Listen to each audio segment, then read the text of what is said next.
Good morning. I trust that you can all hear me. I thank you for giving me the chance to put on a sport coat for the first time in many months.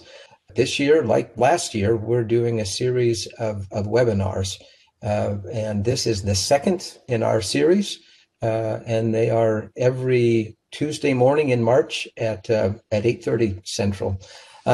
If you've seen our email, the announcements about the webinars, you've probably noticed that all of the sessions are focused on the transition to the Biden administration and what we expect from them on a number of key environmental issues.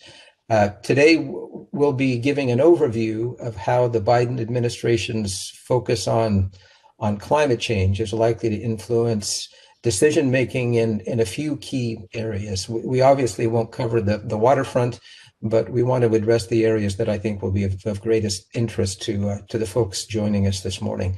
If you have questions along the way, please type them into the chat function.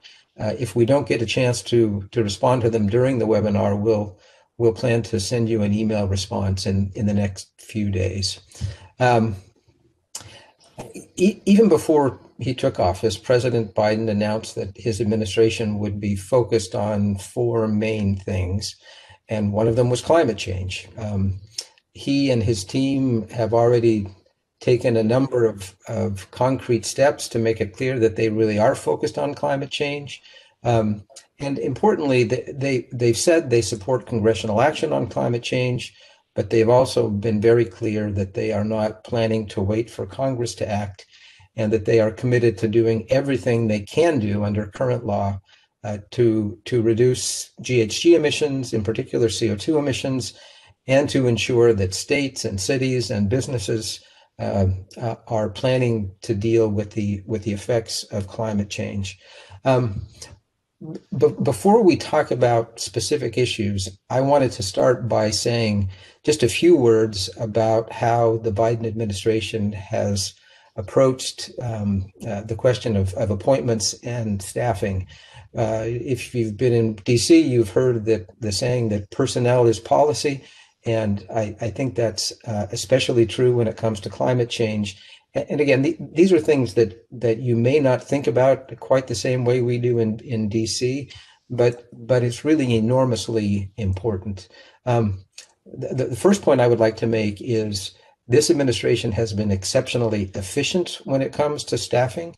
I guess they still don't have some cabinet level officers that are actually confirmed by the Senate, but in every other respect, they have filled up the political positions they have in virtually every department and agency of the federal government. So this is a big contrast to the Trump administration. Some of you have heard me talk about that in the past, that one thing that I think hampered the Trump administration was that it just took them a long time to get people in place, and that was partly because of the nature of the Trump campaign. The Biden campaign was very organized. They had a very effective transition team, and they had many people who were prepared to step in literally in the first week of the administration, and they were people who had experience with the issues, and in most cases had experience with the particular departments and agencies that they were going to.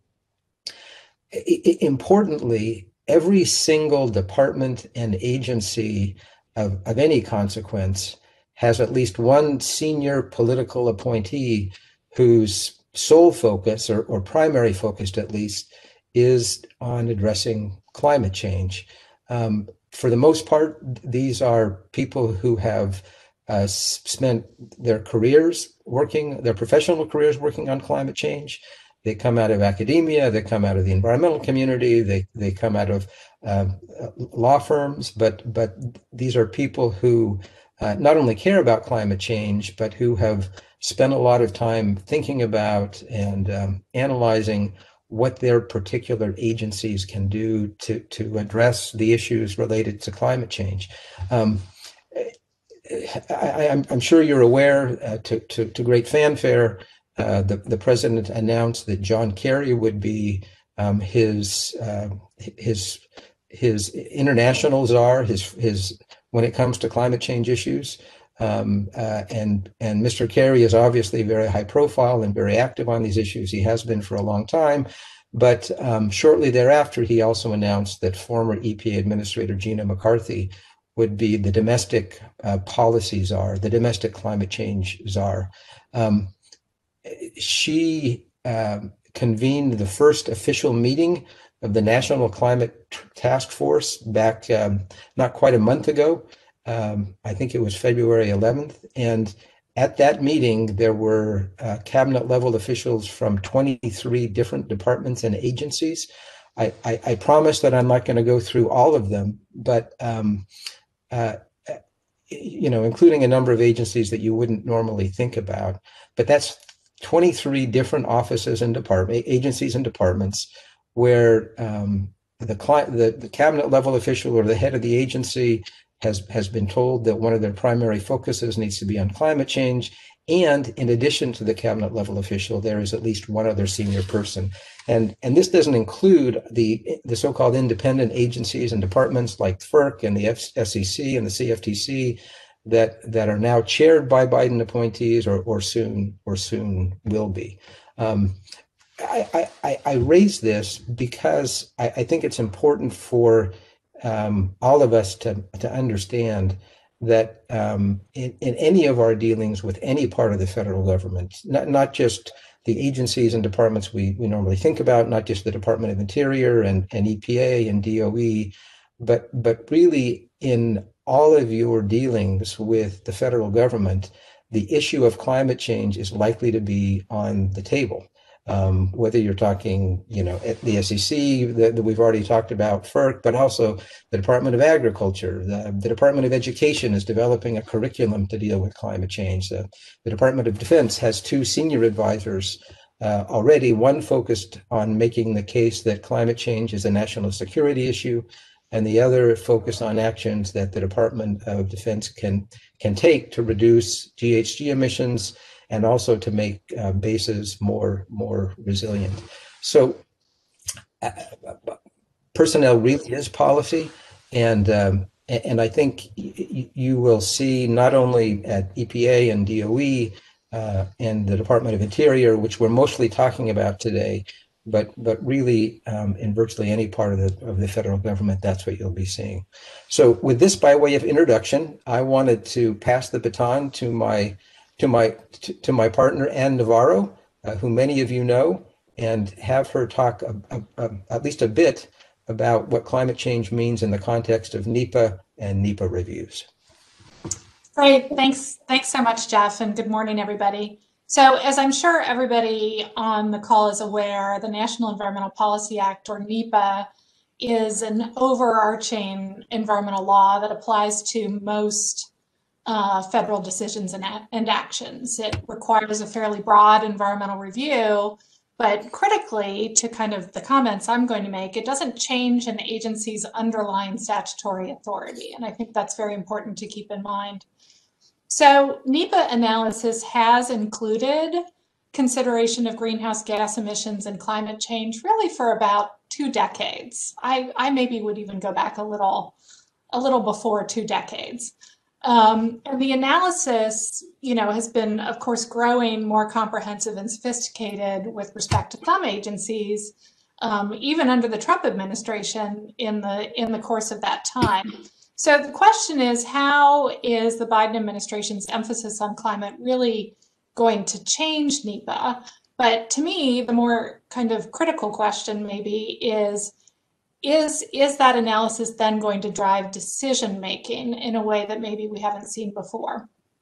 So the Biden administration has taken an initial step with respect to consideration of climate under NEPA. You all may have seen that the White House withdrew the draft greenhouse gas guidance that was put out by the Trump administration. I think that was largely window dressing because the guidance was never more the draft, and in my experience, it wasn't really relevant to most of the agencies.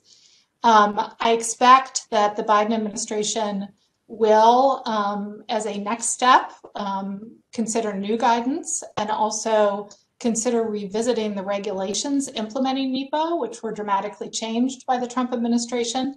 Some have read those new regulations to preclude or restrict climate-related analysis, and I expect the administration will dive into that following the confirmation of Brenda Mallory as chair of the Council on Environmental Quality. So, you know, the agencies are facing and will continue to face, I think, two significant questions in this administration. Does their climate analysis need to be more comprehensive from a policy or legal perspective? Do some agencies need to add it to their environmental reviews where maybe it hasn't appeared before? And then what does a decision maker, you know, if you're a government decision maker, what do you do with that analysis when you sit down to make a decision under your authorizing statute or action statute? Will we actually see agencies denying permits or other approvals because of climate concerns in a way that we haven't seen before? And I do think the administration is creating an expectation that climate will drive decision making, as it did with the administration's decision to rescind the presidential permit for the Keystone pipeline. So I want to talk about this quickly in the context of three different agencies. First, the U.S. Army Corps of Engineers and its regulatory program. And of course, many of you are familiar with that because of the need to get Corps of Engineers permits under the Clean Water Act or the Rivers and Harbors Act. So one question the Corps will face is whether it is going to be compelled or feel it necessary to undertake more climate analysis. The agency has had a long-standing position that it sticks to its narrow scope and narrow authority, which generally rules out any real substantive analysis of greenhouse gases and climate, especially when they're connected to downstream emissions. The Corps may face pressure to change that approach, but its approach is consistent with its narrow authority under its action statutes, the Clean Water Act or the Rivers and Harbors Act, and under its own NEPA regulations that have been in place for many, many years. And then what about making a permit decision based on the climate implications of a project for which an applicant needs a permit? Well, the Clean Water Act and the Rivers and Harbors Act pretty well enumerate the decision factors, which don't include climate. So that's going to raise an interesting question. The Corps does have to make a general public interest determination under a separate set of regulations, but those regulations kind of anticipate permit issuance absent somewhat unusual or compelling circumstances. So I'm sure there's going to be a lively discussion within the administration about what the Corps does and whether it might need to change or whether it can change given its authorities. Especially given the focus on the Corps and oil and gas pipelines. I wanted to talk briefly about FERC. FERC is actually currently, as many of you may know, directly grappling with these scope and authority questions with respect to climate. FERC faces this question when it is certificating an interstate natural gas pipeline under Section 7C of the Natural Gas Act. But under Section 7C, FERC has to evaluate a proposed project to determine whether it satisfies the public convenience and necessity standard. And they have a rubric for understanding that, which is largely economic. So the question it now has posed to the public, and it's in the midst of a public comment period, is how does the environmental impact analysis and climate, or how should it fit within that determination? And it's a pretty pressing, I think, and complex question, especially as I noted, NEPA does not amend the statutory basis for approvals under Section 7C. So it will be interesting to see the comments that generates. And then lastly, I wanted to mention the Department of the Interior, which, as you all are aware, has a very broad array of authorities and missions. But I just wanted to talk briefly about mineral leasing. The Department of the Interior has and continues to analyze greenhouse gas emissions and climate under NEPA in its leasing actions. But obviously, the current administration is putting a pause on leasing and is looking at how or whether the department can curtail or halt leasing permanently because of climate change. And again, that question is not about NEPA. Of course, under NEPA, the department has to evaluate climate change. The question is really about its authority under the various statutes that govern that leasing. So for example, with respect to onshore leasing, there's the Mineral Leasing Act, which certainly favors leasing, and many will argue compels leasing, but the Department of the Interior also has to think about its mission under the Federal Land Policy and Management Act, which dictates multiple use and sustained yield of public resources on public lands. So I think probably sooner rather than later, the department and probably the courts are going to start grappling with the question of whether review of climate implications then means that the department has the authority to act on those implications under its various action statutes. So I think all this is going to lead to some interesting new litigation and case law, which could be very significant to a lot of the work that all of you do. And with that, I am going to Hey, Anne? Yes, Jeff. Before we go to Daniel, I wanted to ask you maybe even just to speculate a little bit about how the social cost of carbon could play into those decisions. And I guess, sort of a big one for a lot of us is whether that will be weighed as part of the certification process for natural gas pipelines. And given that it's essentially an economic analysis to determine whether it's in the public, whether it meets the requirements, if you put a cost on every ton of CO2 emissions related to the pipeline, it could certainly change the way that balance happens. Yeah, I think that's a really interesting question, Jeff, and I'm sure it's one of the issues that FERC is going to receive a lot of public comment on and that it's going to have to grapple with.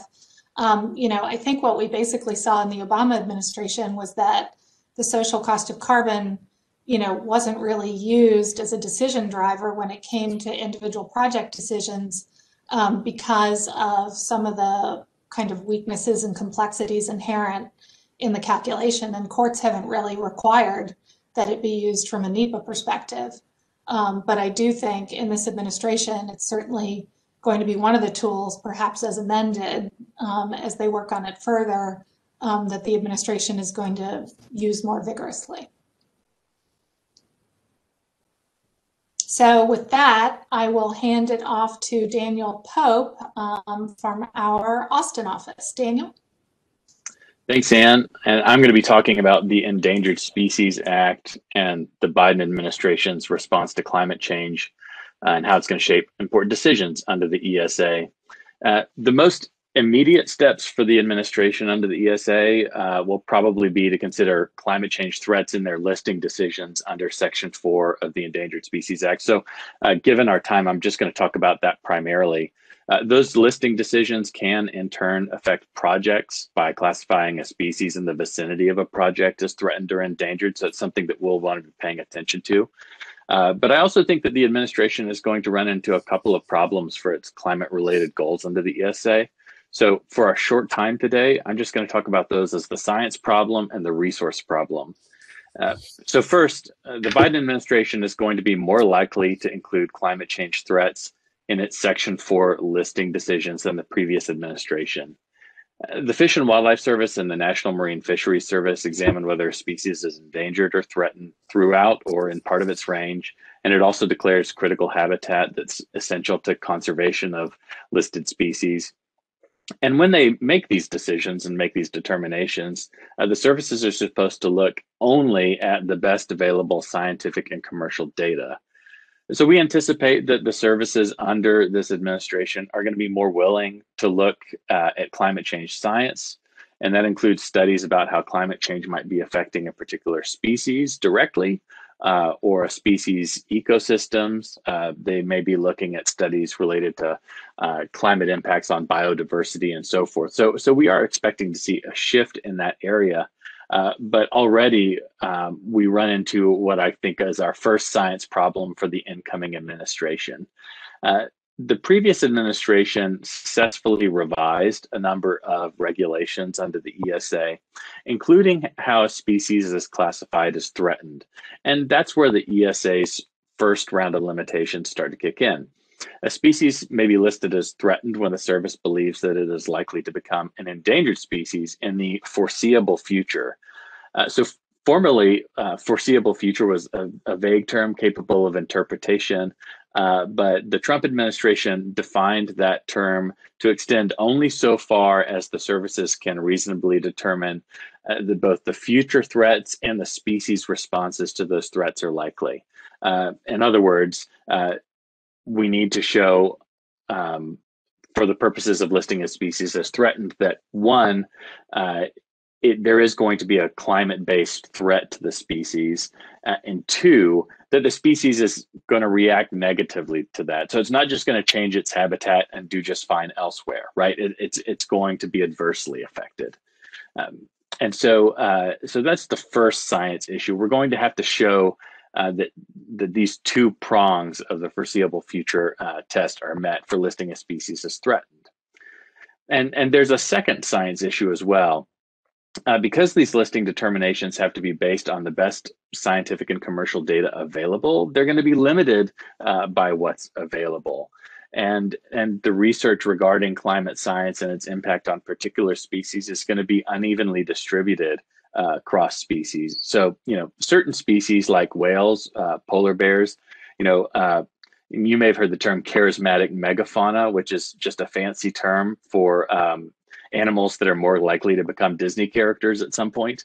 They're going to receive more focus from NGOs, from the public, from agencies, and from scientists too. I mean, who doesn't want to study polar bears? And they're certainly going to receive more attention compared to, say, like a highly localized insect in Wisconsin or somewhere, right? So that science is going to be unevenly distributed across species, and that'll be an issue for the agencies.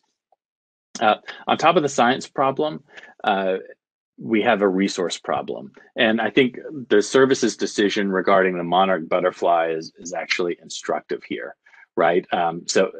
Last December, the service issued a press release where it declined to list the monarch butterfly on the grounds that listing the species as threatened or endangered was actually warranted, but precluded by other priorities.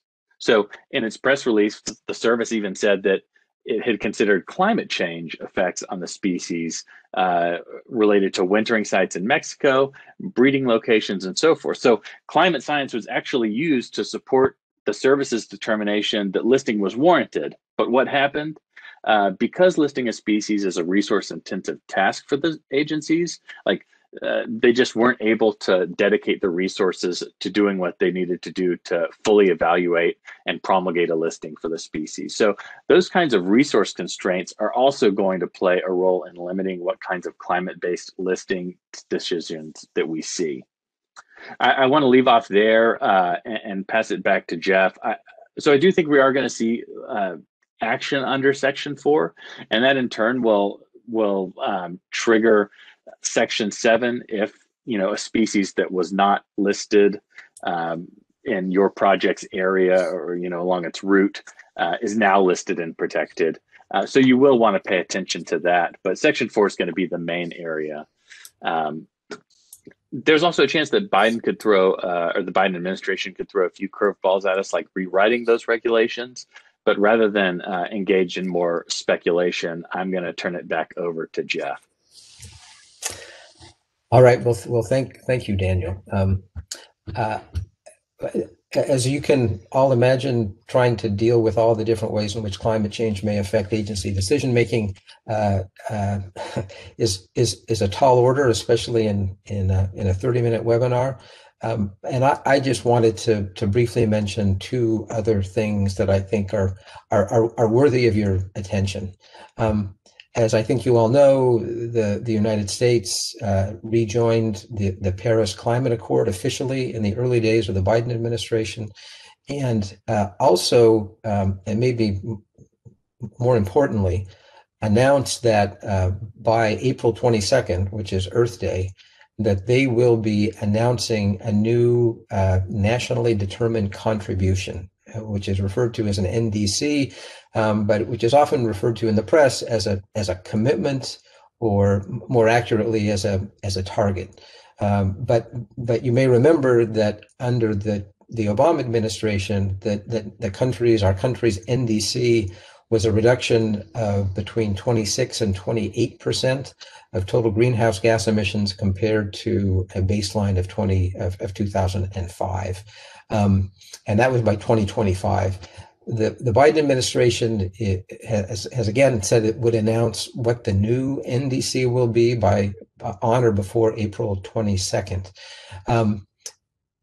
And their approach for developing the NDC it is much more rigorous than what we saw under the Obama administration.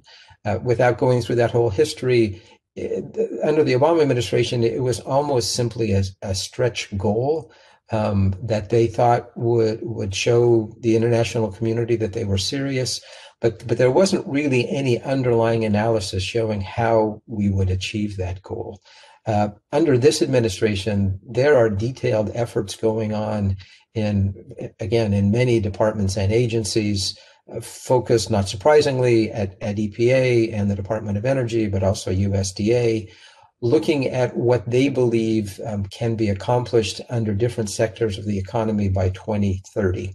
And I point that out because and it's not entirely clear how specific these industry sectors will be, whether they will have a separate goal for oil and gas or a broader goal for the energy sector.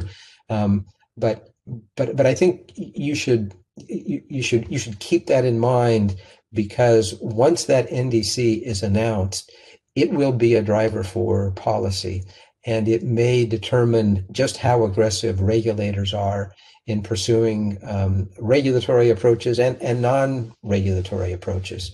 And then, so I wanted to at least mention the NDC, but also just to talk very briefly about EPA's authority to regulate greenhouse gases under the Clean Air Act. The administration has sort of divided the world appropriately into three categories when it comes to regulating greenhouse gas emissions at EPA. One is transportation. The other is the power sector. And then the third that they've identified is the oil and gas sector. The challenges they face in each of those is somewhat different. It's very clear, based on the Supreme Court's decision in Massachusetts versus EPA and everything that's followed that the administration has all the regulatory authority it needs to regulate greenhouse gas emissions from vehicles, from all types of vehicles and engines. We know that there is an emphasis on trying to transition the transportation sector to be electrified. And the real issues for them are probably more economic and political than they are legal. They have the authority they need. Right now, there's sort of a regulatory negotiation going on between EPA and the auto industry and the state of California. But I'm going to set that aside. I think it will be very interesting. But I want to focus on the other ones. When it comes to power plants, and when it comes to the industrial sector in general, EPA's authority under the Clean Air Act is actually pretty limited. And many of you probably remember very well the debate over the Clean Power Plan.